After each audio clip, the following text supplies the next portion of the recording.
Gostaria de convidar-vos a abrir as vossas Bíblias no livro de Oseias,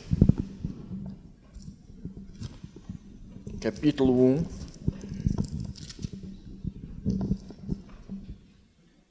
1. Capítulo 4, versículo 1.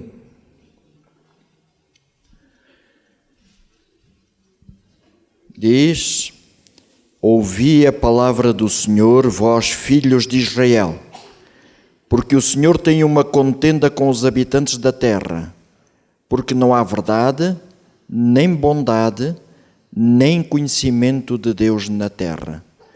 E no versículo 6 diz: O meu povo foi destruído porque lhe faltou o conhecimento. Porque tu rejeitaste o conhecimento, também eu te rejeitarei, para que não sejas sacerdote diante de mim. Visto que te esquecestes da lei do teu Deus, também eu me esquecerei de teus filhos. Que Deus abençoe a leitura da sua palavra. Eu quero rapidamente dar alguns dados aqui, caso você não conheça. Pastor José Eduardo Teixeira nasceu em Angola, na cidade de Huambo, em 1951. Aos 15 anos de idade, foi batizado, ele entregou a vida a Jesus, desde então tem andado com Cristo. E, de fato, ele cursou teologia, tanto na Espanha quanto na França, graduando-se, então, na década de 70, e foi distrital em alguns lugares em Portugal, ministerial da União Portuguesa. Depois ele foi secretário desta mesma União, presidente dos anos de 2005 a 2012, e depois encerrou a sua carreira como pastor distrital, servindo a igreja de 2013 a 2017. Desde então, 2018, o pastor Eduardo Teixeira está jubilado e atualmente ele reside com a sua esposa, a irmã Laura Teixeira. Se a irmã puder ficar de pé. Muito bem, irmã Laura, seja bem-vinda, que Deus abençoe, muito obrigado pela presença de vocês aqui. Eles atualmente residem ali em Portugal, perto de Lisboa, mas também têm desenvolvido um trabalho voluntário na Clínica Adventista ali de Portugal, com o Dr. Viriato Ferreira. E eu quero dizer oficialmente, pastor Eduardo, seja bem-vindo aqui ao nosso distrito. Eu sei que vocês já estão aqui desde algum tempo, né? Mais de uma semana no país.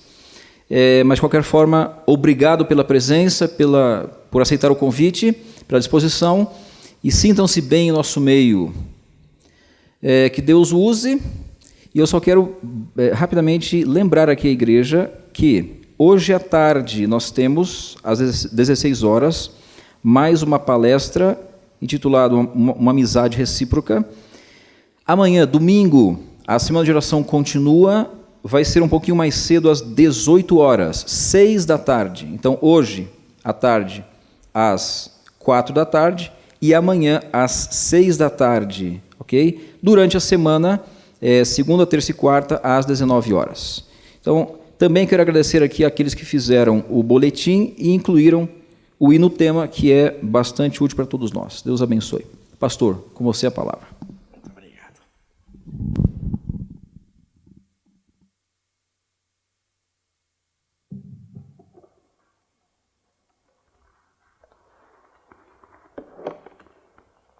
Muito boa tarde, ou bom dia ainda a toda a igreja. Sinto uma grande honra, um grande privilégio poder estar aqui convosco juntamente com a Laura. Sentimos os dois esse privilégio. Permitam-me dizer algumas coisas, umas pequenas notas antes de passarmos diretamente à mensagem desta manhã. Em primeiro lugar, esse privilégio que eu já disse, mas que nós consideramos também uma grande responsabilidade. É verdade que só a partir de hoje é que estamos convosco, mas posso dizer-vos que há mais de um mês, pelo menos um mês e meio, que estamos diariamente diante do Senhor, orando por esta semana. Orando a Deus para que o Senhor nos possa usar, mas orando de uma maneira particular também para que o Senhor prepare ou estivesse a preparar os vossos corações, porque Ele quer dizer-nos algumas coisas muito especiais. E posso dizer-vos que, e o Senhor o sabe, durante este tempo todo, mas de uma maneira particular desde o momento em que chegamos aqui, que sentimos essa enorme responsabilidade, e é com temor e tremor que nós hoje estamos aqui para iniciar esta semana. Gostaria ainda de dizer que aquilo que nós iremos apresentar do santuário não é nenhum tratado teológico, não é esse o nosso objetivo, mas o objetivo é mostrar como é que as doutrinas do santuário podem ser integradas na nossa vida cristã prática, na nossa vida do dia a dia. E eu acredito que será uma bênção para todos nós, eu incluído, ouvir estas mensagens que o Senhor tem para nos transmitir. E gostaria de vos dizer que estas mensagens, elas irão ser progressivas. O que é que isto quer dizer? Haverá uma sequência nas mensagens. Quer dizer que aqueles que ouvirem a mensagem desta manhã e não ouvirem as outras, não vão ficar com a pintura completa. Vão ficar incompletos. Também aqueles que só vierem a partir de terça ou quarta, ainda que eu possa fazer um pequeno resumo das anteriores, também não vão absorver tudo.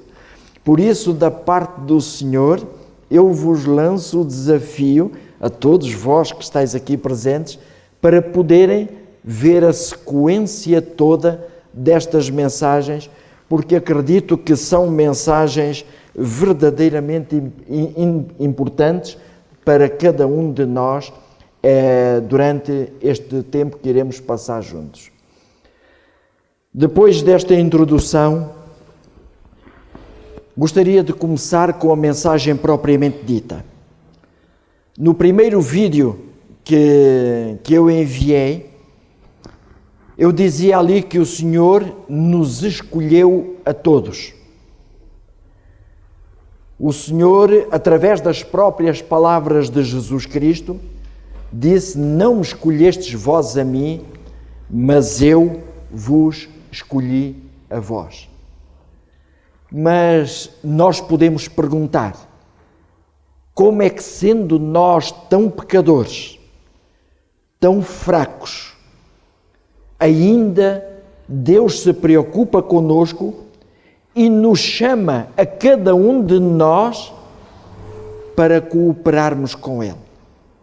Mas é verdade, este é o Deus que nós temos. Mas as escolhas de Deus têm sempre um propósito. E era bom que todos nós pudéssemos entender esse propósito de Deus. Eu vou dizer, através de algumas citações do Espírito de Profecia, vou dizer que Deus escolheu em primeiro lugar o povo de Israel. Mas, meus queridos irmãos, gostaria que cada um de nós hoje aqui presente pudesse ver nesta escolha de Israel a nossa escolha também.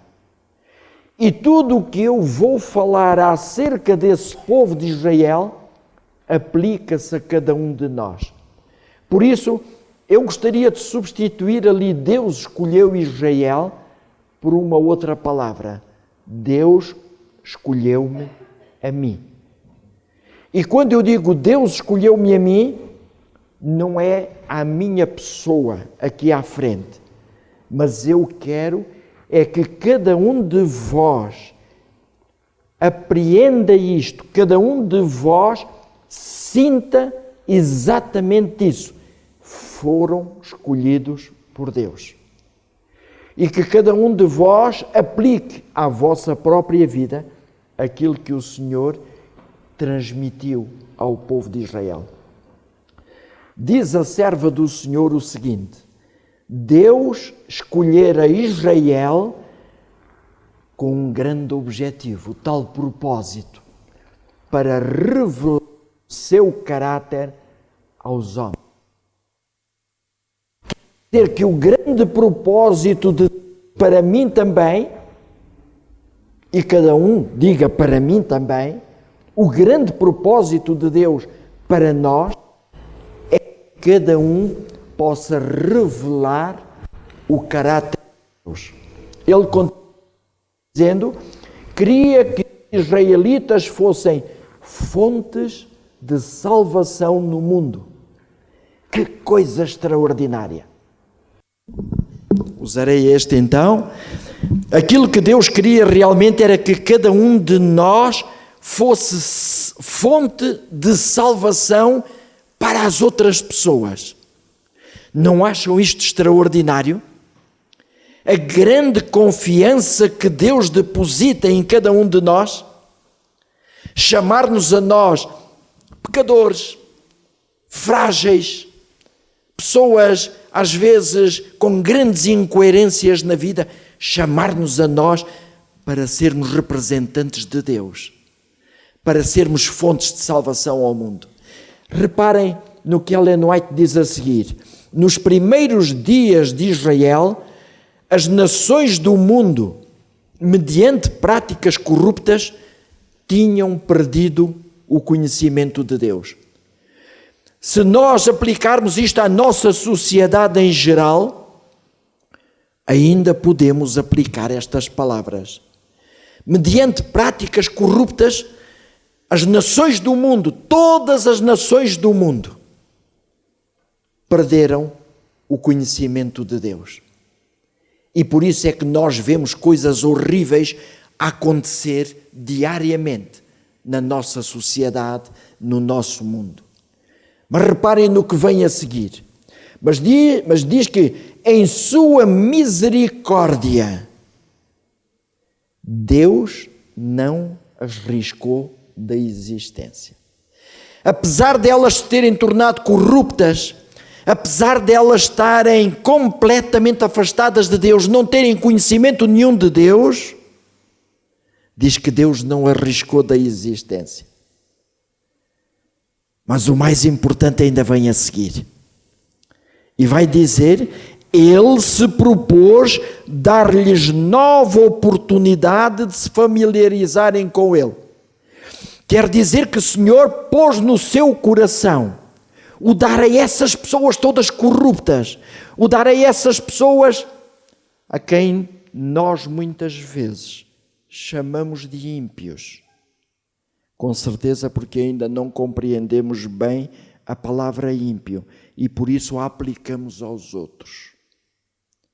Mas a todas essas pessoas, Deus quis dar-lhes uma nova oportunidade para se familiarizarem com Ele. Mas sabem como? Diz o texto, por intermédio do seu povo escolhido. Ou seja, por intermédio de ti, meu irmão, minha irmã, por intermédio de ti, jovem, e também por meu intermédio. Deus quer dar-se a conhecer a todas essas pessoas. Porque sabem uma coisa? Apesar de toda a corrupção delas, Deus as ama muito e as quer salvar. Na escola sabatina o pastor dizia que Deus não quer que ninguém se perca, mas que todos venham ao conhecimento da salvação. Este é o Deus que nós temos e é o propósito que Ele quer aplicar a cada um de nós. Sim, Deus escolheu-me a mim, Deus escolheu-te a ti, meu irmão, minha irmã. E eu gostaria de reforçar esta ideia, que todos nós que aqui estamos somos escolhidos pelo Senhor. E agora vamos ainda continuar a ver algo que o nosso bom Deus nos quer dizer a todos nós. Diz Ele, aqui neste texto, a maior obra que pode ser feita no nosso mundo, e claro, vai continuar. Mas antes de continuar, eu gostaria de destacar duas coisas nesta simples frase que estão a contemplar no ecrã. A primeira coisa que eu gostaria de destacar era a maior obra que pode ser feita. Reparem, não é uma obra qualquer, é a mais importante de todas. A maior coisa que nós podemos fazer, e depois diz, no nosso mundo. E é bom compreendermos aqui esta pequenina frase, no nosso mundo. O que é que a serva do Senhor nos quer dizer com isto? A mesma coisa que Jesus disse, ide por todo o mundo. Mas, meus irmãos, se nós tomarmos à letra isto, é possível nós irmos por todo o mundo para pregar esta mensagem? Quantas pessoas existem aqui na nossa cidade, no nosso bairro até, que não conhecem Cristo? Que mundo é este a que Deus está a referir? A maior obra que pode ser feita no nosso mundo não é no nosso planeta, mas é no meu mundo. Sabem qual é o meu mundo? O meu mundo é a Laura, são os meus filhos, esse é o meu mundo mais direto. Depois são os meus outros familiares mais próximos, os familiares mais afastados, são os meus amigos íntimos, são as pessoas com quem eu me relaciono no dia a dia. Esse é o meu mundo. E é o nosso mundo. É o mundo de cada um de nós. E agora ela diz, a maior obra que pode ser feita no nosso mundo, sabem qual é? Diz ela, é glorificar a Deus. Ou seja, aquilo que eu melhor posso fazer enquanto viver é no meu lar, nas pessoas que compõem a minha vida do dia a dia, eu glorificar a Deus. Mas surge aqui uma pergunta importante. Como? Como é que eu posso glorificar a Deus? É ela mesmo que dá a resposta. E ela diz, vivendo o caráter de Cristo. Não é com grandes palavras, não é com grandes discursos, não é mostrando aos outros os seus erros. Não é dessa maneira que eu posso revelar a Cristo. A melhor obra que eu posso fazer é viver o caráter de Cristo. É que o caráter de Cristo seja vivido na minha vida, que as outras pessoas, ao olharem para mim, não me vejam a mim, mas possam ver Cristo. E tudo isto o santuário nos vai mostrar. É por isso que eu vos convido a estarem presentes todos os dias, porque realmente o Senhor tem muitas coisas preciosas para nos revelar. Reparem aqui, ainda falando do nosso mundo, o que é que a serva do Senhor diz. Não necessitamos de ir para terras pagãs para manifestar o nosso desejo de consagrar a Deus tudo em uma vida útil, abnegada. Não é necessário irmos para muito longe. E agora reparem no que ela diz. Devemos fazer isso no círculo familiar, na igreja, entre aqueles com quem convivemos e com quem temos negócios. 4 coisas aqui impressionantes. Diz, em primeiro lugar, aonde? Digam. No círculo familiar. É o sítio mais fácil de nós revelarmos o caráter de Cristo, não é? Não. É o mais difícil de todos. Porque é no círculo familiar que nós mostramos se efetivamente estamos consagrados a Deus ou não. Eu aqui na igreja, diante de vós, eu até me posso portar muito bem. E vocês até podem pensar, este homem é um santo. Mas na minha casa, com aqueles que realmente convivem comigo todos os dias, estou eu a revelar o caráter de Cristo? É no círculo familiar. Mas e depois diz, na igreja. É também na igreja. Mas mais ainda, entre aqueles com quem convivemos e até com aqueles com quem nós estabelecemos negócios. Nos nossos negócios, como é que os outros nos veem a nós? Somos pessoas que revelamos a Cristo? Somos pessoas que estamos a glorificar a Deus, vivendo o caráter de Deus na nossa própria vida? Meus queridos irmãos, o Senhor vai ter muita coisa para nos dizer. Mas eu quero desde já dizer-vos uma coisa. O grande objetivo de Deus vai ser mostrar-me a mim e a cada um de vós o seu caráter. Este é o grande objetivo de Deus. Mas sabem, aquilo que nós muitas vezes falhamos é na maneira como podemos voltar a ser parecidos com Deus. Voltarmos a ter a imagem de Deus. É na maneira como nós pensamos que o Senhor nos chama a fazer. Aí é que existe muitas vezes um grande erro na nossa vida. E por isso é que às vezes sentimos e vemos tanto desequilíbrio nas nossas igrejas. Uns com certeza liberais demais e outros com certeza com um zelo excessivo. E que depois nenhum de nós, nenhum dos dois grupos, pode viver uma vida de perfeita harmonia e alegria com o Senhor. Por isso é que o Senhor nos quis dar o santuário para nos mostrar essa realidade. Mas existe uma preocupação de Deus. E a preocupação vem no texto que nós lemos esta manhã, o texto bíblico para a introdução.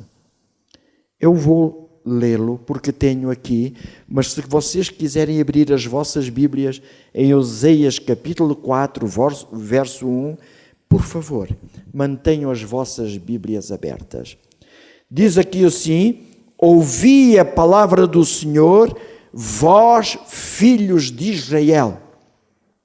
Permitam-me adaptar um pouco este versículo, sem, contudo, ser desrespeitoso para com a palavra de Deus. E eu diria: ouvi a palavra do Senhor, vós, crentes adventistas do sétimo dia da igreja de Ele. E depois diz: o Senhor tem uma contenda com os habitantes da terra. E sabem porque que o Senhor tem uma contenda com os habitantes da terra? Ele continua a dizer: porque não há verdade, nem bondade, mas mais ainda, diz agora, nem conhecimento de Deus na terra. Coisa espantosa. Não há conhecimento de Deus na terra. Mas, meus queridos irmãos, sabem a que terra é que Deus se está a referir aqui? Não é o planeta. Sabem qual é a terra? É a terra de Israel. É verdade. Deus está-se a referir diretamente, é por isso que Ele diz: ouvi a palavra do Senhor, vós, filhos de Israel. E Deus vai dizer: não há conhecimento na terra.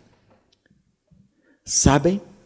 O profeta Oseias é um dos chamados profetas menores, e ele já é num período já muito longínquo da história de Israel. Ele viveu mais ou menos no ano 750 antes de Jesus Cristo. Quer dizer que pelo menos já se tinha passado outro tanto da história de Israel. Como é que é possível que o povo de Israel que tinha recebido os oráculos de Deus, que tinha recebido as mensagens de Deus, que tinha recebido tudo aquilo que Deus lhes queria transmitir, depois de já terem passado vários séculos, eles ainda não conheciam Deus. É o próprio Deus que dá o testemunho. Não há conhecimento de Deus na terra. E eu pergunto, será que nós hoje, povo adventista do sétimo dia, com pouco mais de 150 anos de existência, também não haja conhecimento de Deus entre nós? Não quero desiludir-vos nem desanimar-vos, mas quero dizer-vos aquilo que eu sinto na minha própria vida. Eu sinto que ainda não tenho conhecimento de Deus da forma correta. Um dia, quando eu estava a estudar teologia, houve um professor que, em plena aula, disse assim: nós não temos toda a verdade. E eu fiquei interiormente ofendido com aquilo que ele disse. Então nós, como adventistas do sétimo dia, que temos a palavra de Deus, não temos o conhecimento de toda a verdade? Mas sabem, ainda fiquei mais chocado quando ele disse que aquelas palavras não eram dele, mas eram da serva do Senhor. Como é que é possível? Tendo Deus dado as mensagens a Ellen White, nós não conhecermos Deus, não termos toda a verdade. Mas ele depois explicou: temos a verdade, mas não a compreensão da verdade.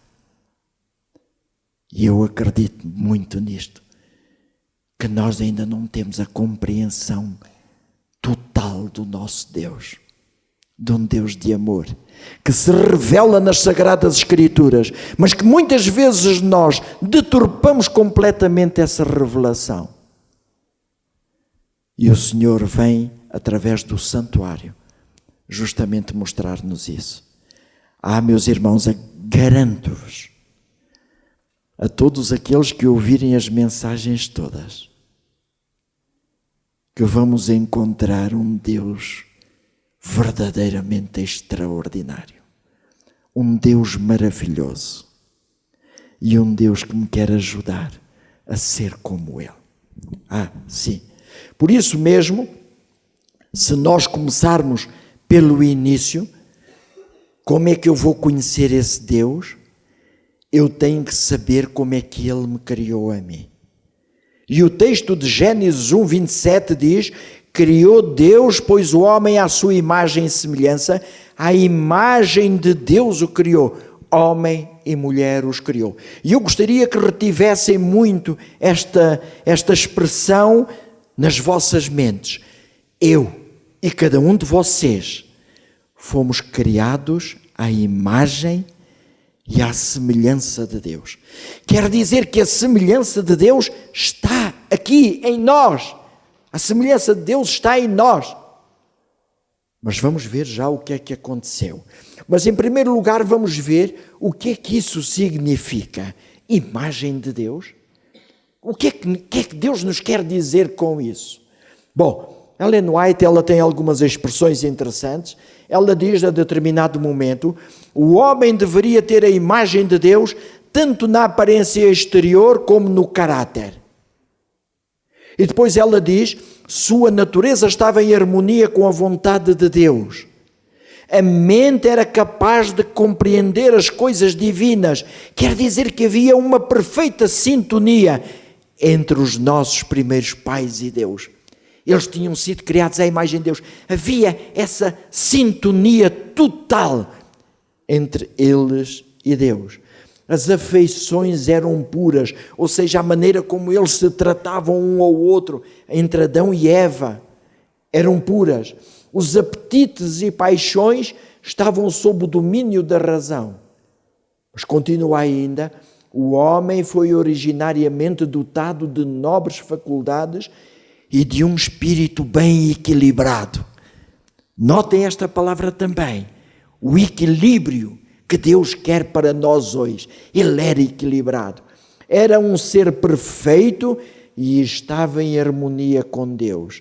Seus pensamentos eram puros e diz que eram santas as suas aspirações.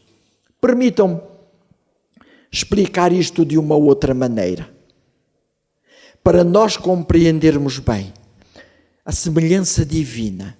Como é que na minha vida como é que na vida deles, Adão e Eva, podiam ver essa semelhança divina? Em primeiro lugar, nos seus pensamentos. Diz que os seus pensamentos eram puros, pensamentos de paz, pensamentos de confiança, pensamentos de gratidão. Isto eram os seus pensamentos constantes. E quando nós temos pensamentos somente deste género, como é que irão ser as nossas palavras? Irão ser palavras edificantes, palavras de misericórdia, palavras animadoras.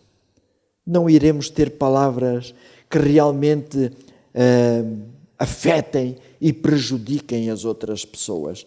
Por sua vez, isto gerava atitudes altruístas, atitudes em que nós víamos o mais importante que eram os outros, atitudes equilibradas, atitudes de domínio próprio.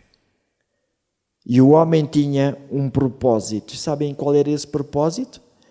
Era conhecer e aproximar-se mais e mais de Deus. Esta era a grande verdade. Quando Adão e Eva foram criados, eles eram assim.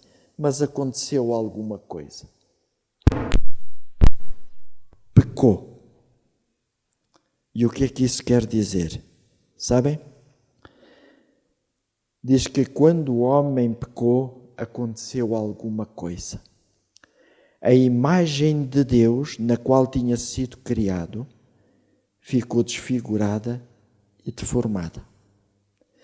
Diz que o caráter do homem deixou de estar em harmonia com o caráter de Deus. Mas querem ver o mais grave agora daquilo que nos diz o Espírito de profecia? Diz que quando o homem pecou, todo o céu se encheu de tristeza. E agora diz: por causa da cedência à tentação, o homem tornou-se o quê? Digam. O inimigo de Deus. Mas querem ver mais? Não vai abonar a nosso favor. Mas diz aqui, um participante da natureza satânica. Sabem o que é que isto quer dizer? Não sabem, meus irmãos?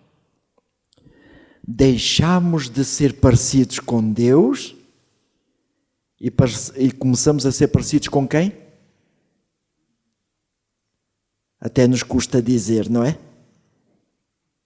Custa-nos dizer isso. Mas, meus queridos irmãos, esta é a verdade. Vamos ver. Nós há momentos vimos o que era a semelhança divina. Isto não aconteceu de um momento para o outro, mas sabem como é que começou a acontecer? Gradualmente, a semelhança divina foi desaparecendo na nossa vida e começou a aparecer a semelhança satânica, que depois, de uma forma cada vez mais evidente, a semelhança divina ia desaparecendo e a semelhança satânica ia aparecendo na nossa vida. Quer dizer que os pensamentos deixaram de ser puros, passaram a ser impuros. As nossas palavras, os nossos pensamentos deixaram de ser de paz, de confiança, passaram a ser pensamentos de guerra, de revolta, de rebelião, de ingratidão. As palavras passaram a ser palavras de crítica, de condenação, de maledicência. As atitudes passaram a ser egoístas, de infidelidade, de impaciência. E o propósito do homem era afastar-se o mais possível de Deus. porque se estivessem próximo de Deus, iam ser condenados. Meus queridos irmãos, pensemos só um pouco nisto. Nós estamos na igreja, alguns com certeza já há muitos anos. Existe aqui alguém que esteja há mais de 50 anos na igreja? Graças a Deus existem alguns, eu também. Mas quer aqueles que estão há muito tempo, já dentro da igreja, quer aqueles que estão há 2 ou 3 ou 4 anos, digam-me uma coisa, ainda se vê em nós pensamentos impuros, pensamentos de ingratidão, pensamentos de rebelião? Ainda se vê em nós? Ainda se vê em palavras de crítica, de condenação, de maledicência? Vêem-se em nós? Não. Pastor, isto deve ser só lá em Portugal, com certeza que se vê isto, não? Aqui não. Ou no Brasil. Não na igreja de ele. Pois não? Meus queridos irmãos, sabem o que é que isso quer dizer? Que apesar de nós sermos sinceros, de querermos servir a Deus, isso eu não tenho dúvidas nenhumas, porque eu também sei aquilo que se passa na minha vida. Somos sinceros, mas apesar disso, ainda se vê um pouco da semelhança satânica em nós. Não é verdade? É verdade. Custa-nos dizer isso, mas é verdade. Mas, meus queridos irmãos, eu tenho uma boa notícia para vós. É que Deus quer inverter este processo. Deus quer inverter. O que é que isto quer dizer? Que Deus quer que a semelhança divina se vá apagando na nossa vida e que comece outra vez a aparecer a semelhança divina. Que a semelhança satânica deixe de se ver e comecemos a ser outra vez parecidos com Deus, até que somente sejamos parecidos com Deus. Eu dizia-vos há momentos que quando Deus nos criou, criou-nos semelhantes a Ele. Quer dizer que todos nós temos a semelhança divina dentro de nós. Só que essa semelhança divina tem estado espezinhada, tem estado abafada. E aquilo que Deus quer fazer, este é o grande anseio de Deus. Deus anseia muito por isto, é ressuscitar em nós essa semelhança divina. Isto é o que Deus quer fazer comigo, e isto é o que Deus quer fazer contigo, meu irmão, minha irmã, jovem. Mesmo as crianças. Deus quer muito, porque Deus confia muito em cada um de vós. A tal ponto que Deus vos chamou, Deus vos escolheu para revelarem o seu caráter nesta terra. Isto significa que Deus tem uma confiança tremenda em vós e Deus sabe que se nós estivermos unidos a Deus, através do estudo da sua palavra, através da oração, nós vamos conseguir isto outra vez. Vamos conseguir ser semelhantes a Deus. E é por isso que o Senhor nos quer mostrar, através do santuário, como é que isso vai ser possível. No santuário Deus tem vários objetivos e com estes objetivos eu vou terminar. Em primeiro lugar, mostrar ao ser humano que o nosso Deus é um Deus que está bem próximo de nós. Em segundo lugar, ensinar a todo o ser humano o caminho de volta à presença de Deus. Como é que eu poderei viver outra vez nessa presença direta de Deus? Isto Deus quer me ensinar através do santuário. Dar ao homem a certeza da sua presença durante a caminhada, porque não vai ser uma caminhada fácil. Mas Deus vai estar ao nosso lado durante essa caminhada. vai mostrar ao homem também como pode entrar na sala do trono de Deus. Meus queridos irmãos, eu tenho várias histórias verídicas para vos contar de como é que isto é possível.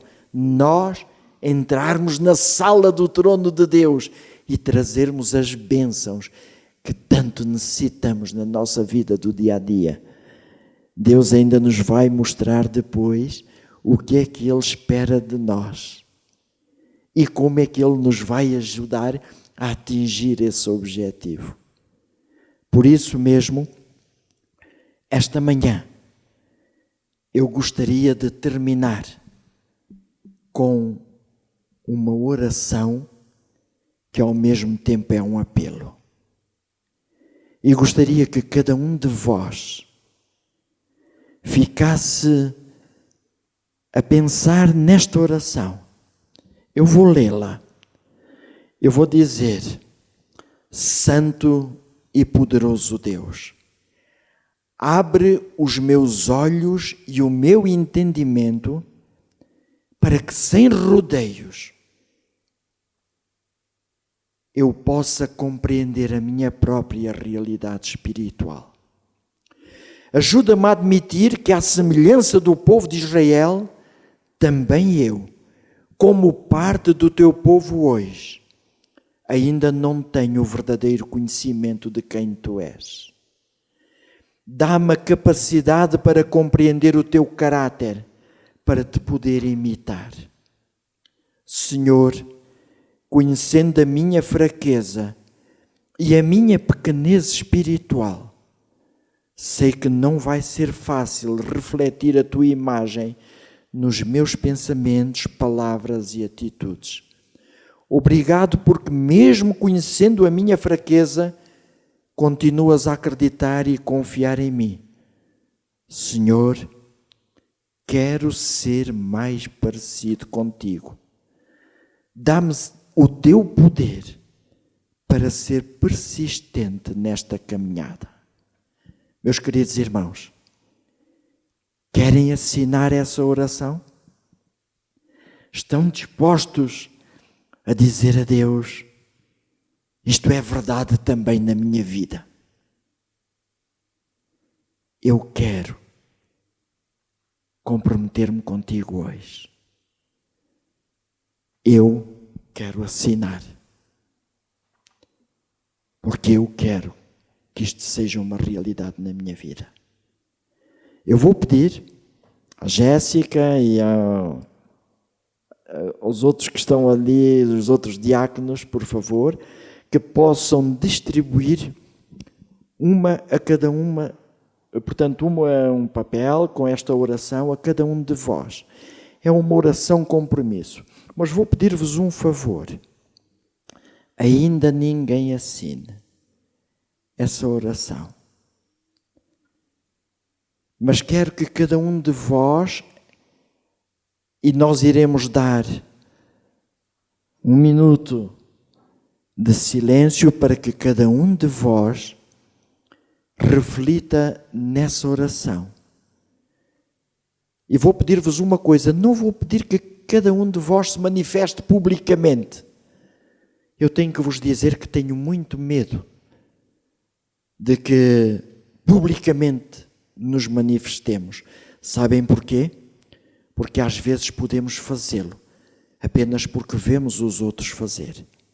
Mas eu gostaria que cada um de vós lesse atentamente para vós em silêncio e depois, se acharem que querem que isso se aplique à vossa vida, então que assinem, se tiverem uma caneta convosco. Se não tiverem caneta, assinem pelo menos mentalmente, dizendo a Deus: eu quero, Senhor. Eu quero que isto se verifique na minha vida também. E depois, quando chegarem a casa, então, quando já tiverem caneta, assinem em vossa casa. Vou deixar-vos uns breves momentos para que cada um de vós o possa ler.